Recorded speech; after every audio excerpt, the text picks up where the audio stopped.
देखिए, अमर शहीद चंद्रशेखर आज़ाद जी को जनेऊधारी या तिवारी कहना कुछ लोगों को अखर गया।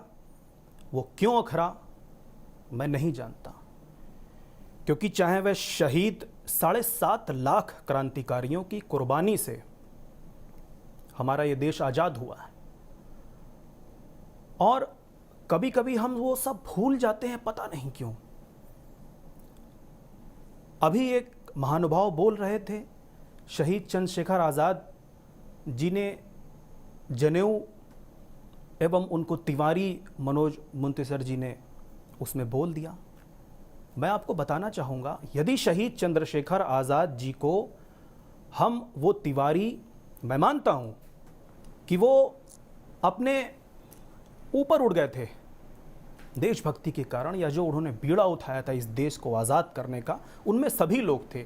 शहीद चंद्रशेखर आज़ाद, अशफाक उल्लाह खान ठाकुर, रोशन सिंह, राजेंद्र लाहिड़ी, राम प्रसाद बिस्मिल, ये सभी आप देखो, पंडित राम प्रसाद बिस्मिल, सरदार भगत सिंह, जितने भी क्रांतिकारी थे शहीद चंद्रशेखर आज़ाद जी को पंडित जी कहकर बुलाते थे, ये सभी को विदित है।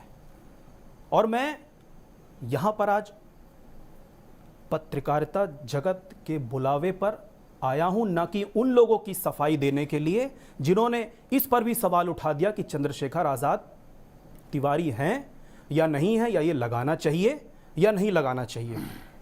मैं कहना चाहूँगा कि चंद्रशेखर आज़ाद जी एक ऐसा व्यक्तित्व है, संपूर्ण क्रांतिकारियों में वे सबसे बहादुर होते थे, और उसी बहादुरी के कारण आज उन्होंने कहा था, मैं आज़ाद हूँ, आज़ाद था और आज़ाद रहूँगा। सबसे ज़रूरी बात मैं ये कहना चाहूँगा, कोई इस विषय पर क्या कह रहा है, मैं किसी राजनीति में ना पड़ा हूँ, ना कभी शहीद थे, ना आज़ाद परिवार आज किसी राजनीति का हिस्सा है। मैं ये कहना चाहूँगा कि शहीद चंद्रशेखर आज़ाद जी की जीवनी जब आप कहीं पढ़ाएंगे तो आप क्या पढ़ाएंगे? क्या जीवनी में आप ये नहीं उन्होंने जो संकल्प लिया था कि मैं आज़ाद हूँ, आज़ाद रहूँगा, जैसे मैं स्वयं अमित आज़ाद मेरा नाम है, मैं आज़ाद लिखता हूँ, तिवारी हूँ ना। शहीद चंद्रशेखर आज़ाद जी के बारे में जब जीवनी लिखेंगे, क्या उसमें हम तिवारी नहीं लिखेंगे?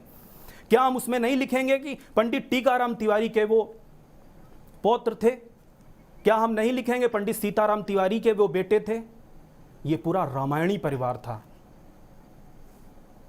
आप देखो, मैं स्कूलों में जाता हूं, आज स्थिति ये है, ऐसे ही कुछ लोगों के कारण। मैं सुनिए आप मेरी बात, मैं ये बताना चाहता हूं कि मैं स्कूलों में जाता हूं, मैं कॉलेजों में जाता हूं, वहां पर जो एक स्थिति उत्पन्न होती है, कई लोगों को, अभी अमृतसर में एक लाइव सर्वे किया गया जिसमें लोग नहीं बता पा रहे थे चंद्रशेखर आज़ाद को गोली मारी गई, नहीं बता पा रहे, उन्हें किसी ने कह दिया फांसी हो गई, लोग नहीं बता पा रहे थे। कुछ लोग ये भी नहीं जानते थे कि चंद्रशेखर आज़ाद जी कौन है। तो जब इस तरह के लोग सामने आएंगे और किसी ने उनको जनेऊधारी या तिवारी कह दिया, इस पर उन्होंने आपत्ति हो गई, तो कैसे उन शहीदों का नाम आगे चल पाएगा? और कोई व्यक्ति, प्रोफेसर गंगा साहब आवाज उठा रहे हैं, अमित आपने बिल्कुल लॉजिकल पॉइंट बोला है, लेकिन उससे पहले मैं रोहित मिश्रा के पास चलूंगा। मैं सबसे निवेदन करता हूं कि हम 1-1 मिनट का अपना आर्गुमेंट रखें, बहस अच्छी हो जाएगी। अमित ने बड़ी लॉजिकल बात की है, पंडित जी के पास भी जाऊंगा, लेकिन उससे पहले रोहित मिश्रा रिसर्चर हैं, प्रयागराज यूनिवर्सिटी प्रयागराज से मेरे साथ जुड़े हुए हैं। रोहित, आप तो उसी भूमि से हैं जहां पर अमर शहीद चंद्रशेखर आजाद जी शहीद हुए थे। आखिरी गोली उन्होंने खुद अल्फ्रेड पार्क में अपने को मारी थी, क्योंकि उन्होंने प्रण लिया था, मैं आजाद था, आजाद रहूंगा।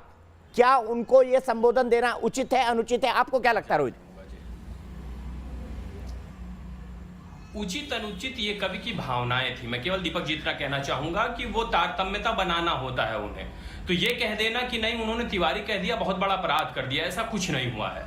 मैं उस घटना पे जाना चाहूंगा, जो उनकी फोटो है वो एकमात्र फोटो है, इतिहास का विद्यार्थी हूं तो वो बता दूं आपको, एकमात्र फोटो है। वो अपने मित्र झांसी में रुद्रनारायण सिंह के घर गए थे, और नहा के स्वाभाविक सा गुण होता है मानव का कि वो बाहर निकलता है, अपने बाल सहलाता है, मूंछों पे ताव देता है, वही वो कर रहे थे। वही फोटो है उनकी एकमात्र, वो फोटो रुद्रनारायण सिंह जी ने खींची थी, जिसपे वो बहुत दुखी भी थे। उन्होंने कहा ये क्या कर दिया, अंग्रेजों के पास कुछ नहीं है, तुमने मेरी फोटो खींच ली। तो आज केवल ये कह देना कि उन्होंने तिवारी कह दिया, जनेऊधारी कह दिया, इस पे इतना बड़ा बखेड़ा खड़ा कर देना मुझे समझ में नहीं आता। मैं मनोज मुंतशिर जी की बातों से सहमत हूं। मुझे ये लगता है कि उन्होंने इतना बड़ा अपराध नहीं कर दिया, दूसरे लोगों ने जिसको इतना बढ़ा चढ़ा कर आगे लेके ठीक है।